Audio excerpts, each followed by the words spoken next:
Welcome to a special bonus episode of Reality Recap. I'm your host, Shane Norris, and in a previous conversation, we were discussing Sony's PlayStation VR as well as Microsoft's acquisition of Activision. Now, that's a tongue twister. Anyways, Don and Yash started hammering in on two important themes that we thought really deserved to be heard in greater detail. The first theme is how the power of quality content and experiences ultimately drives the adoption of new technologies. And the second theme is about what the willingness of major companies like Sony and Microsoft betting on immersive worlds signals about the future of these industries. So listen out for those themes as you hear Don and Yash discuss. What this acquisition tells me is two things. Firstly, it the CEO is conveying very directly that their vision for a metaverse or online community is intricately connected to the idea of entertainment and gaming.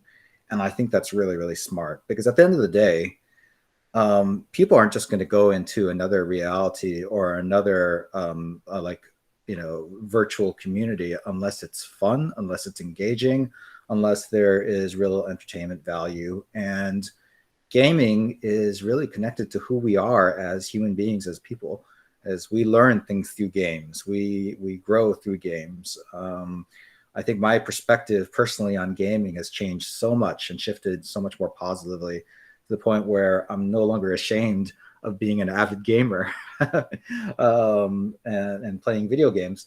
So that's the first thing, is their vision for a metaverse is intricately linked to entertainment. And it also shows that they're willing to use their heft and largesse to become a player through acquisition if necessary, because there is no bigger MMO success story than World of Warcraft. There is no bigger pool of talent that understands how to give an online community legs like the teams at Activision Blizzard. And they have invaluable perspective that no other company has. I think the acquisition makes total sense. I also think just from a pure competitive standpoint, looking at Sony and Nintendo, Microsoft arguably did not win the last console generation war. PlayStation 4 had more mind share than Xbox One, and Nintendo lives in their own universe with the Switch. And I think a large part of that was due to Sony having great first-party exclusives for their platform, and Microsoft did not. And there was a lot of games, because they also own Windows, there was a lot of games where you didn't really have to buy an Xbox to play them. You could just play them on a Windows PC.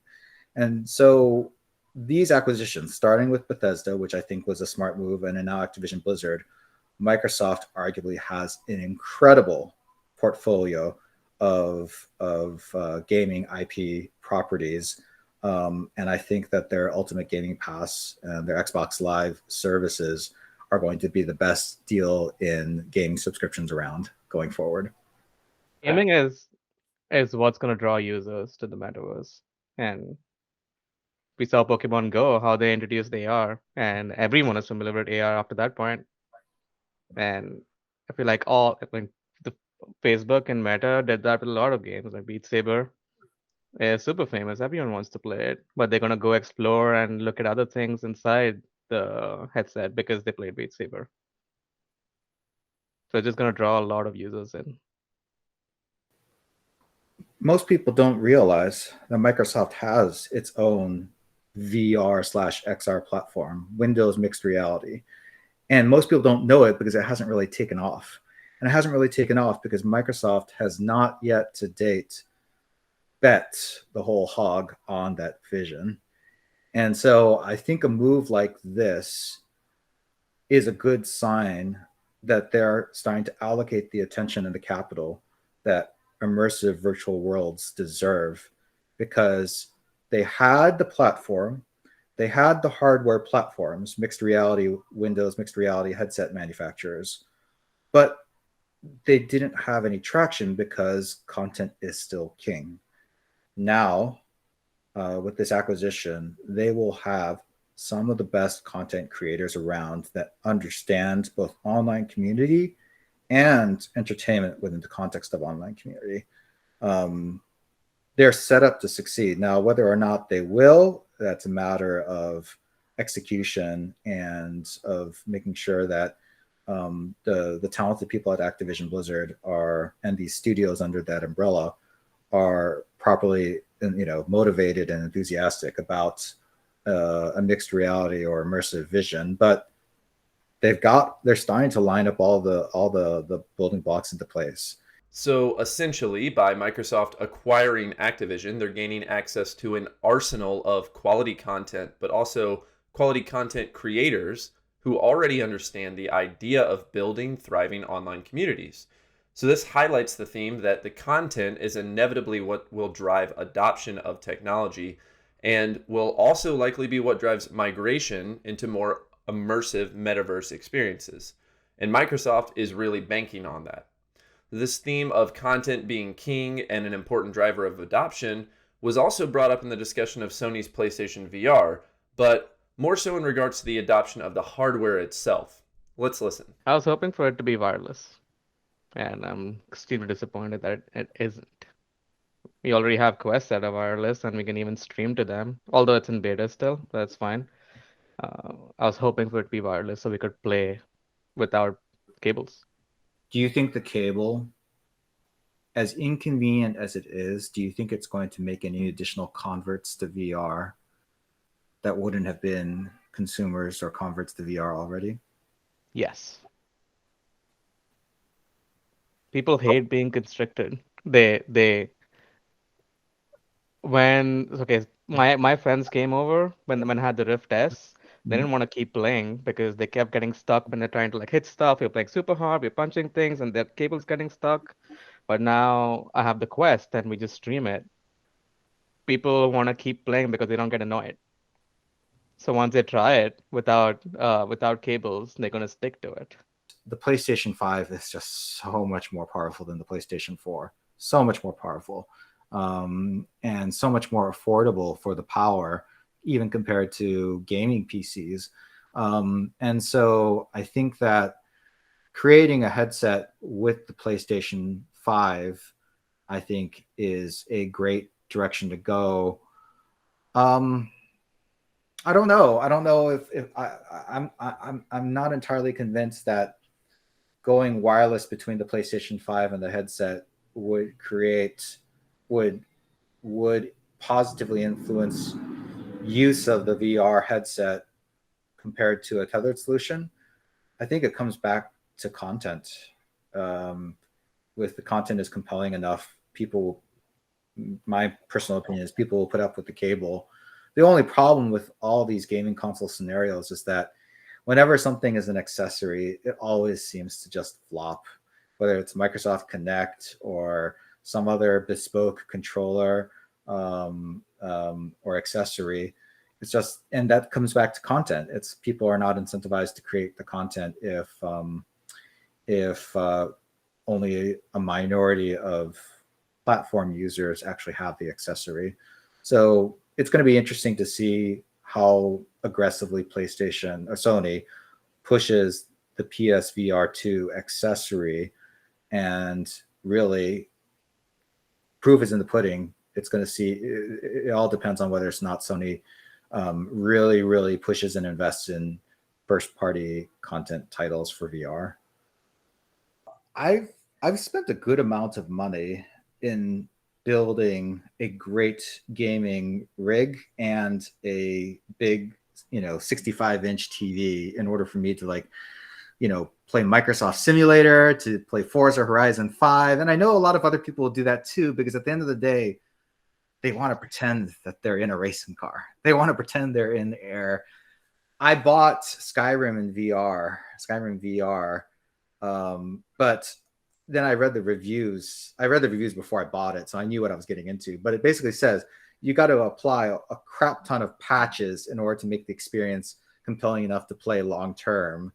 And that's what I'm talking about. I'm not just talking about content as in the amount of content. I'm talking about the experience. When I say content, I'm talking about the experience.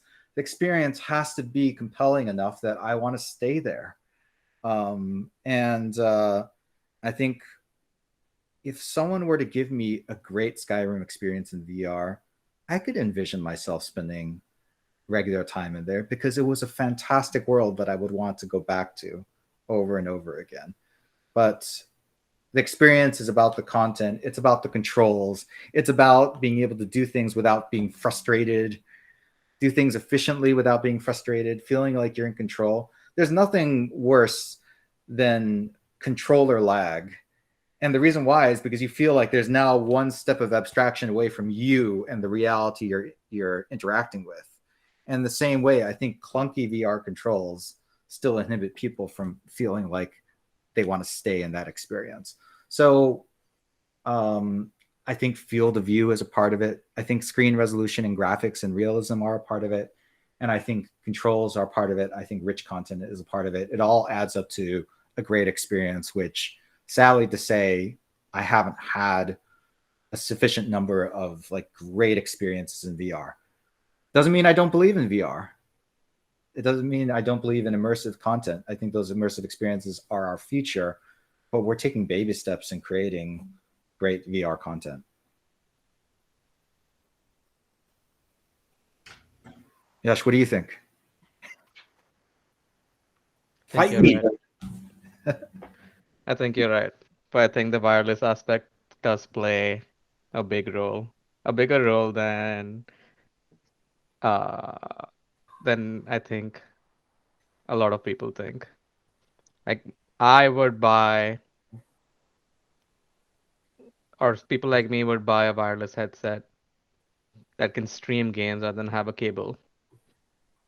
But I wouldn't upgrade to a PS VR 2.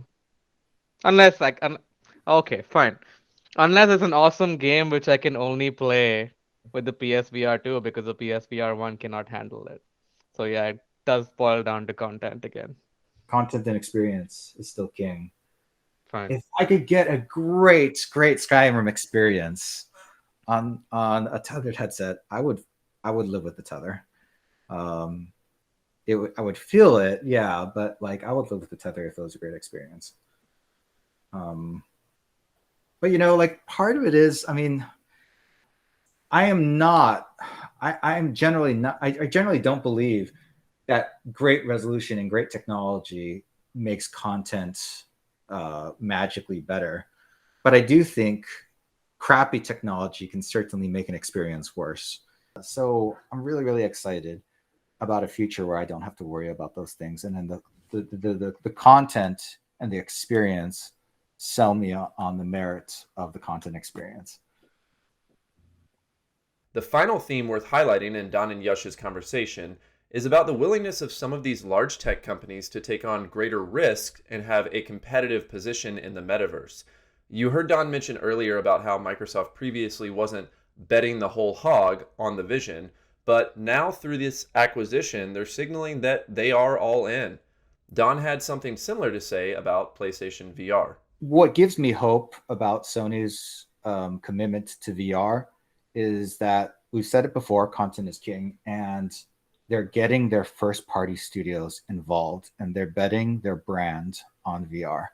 Their cherished franchise, Horizon Zero Dawn, Horizon Forbidden West, with Horizon Call of the Mountain for PSVR, that shows to me that they're starting to take risks with their cherished franchises. And so I loved the Horizon Zero Dawn game, and I'd be first in line for Horizon Forbidden West. And hey, if there is a VR game in that universe, I'll be picking it up.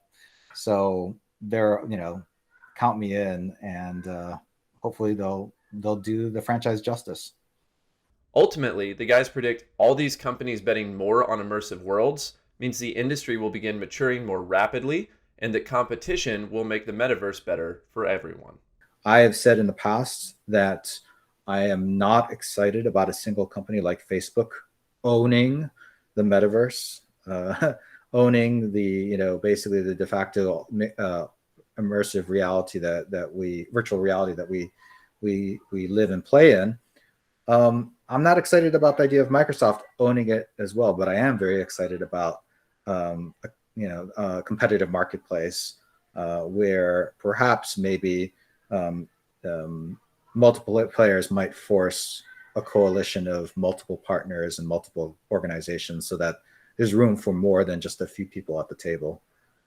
Well, that wraps up this bonus episode of Reality Recap. We hope you found this video interesting and insightful. If you did enjoy it, please let us know. Like or comment on the video or message us and tell us what you think. And if you're interested in having a deeper conversation about developing software for immersive experiences, you can head over to our website, that's crosscom with 2ms.com for more information, or you can reach out to us at hello@crosscom.com. Be good.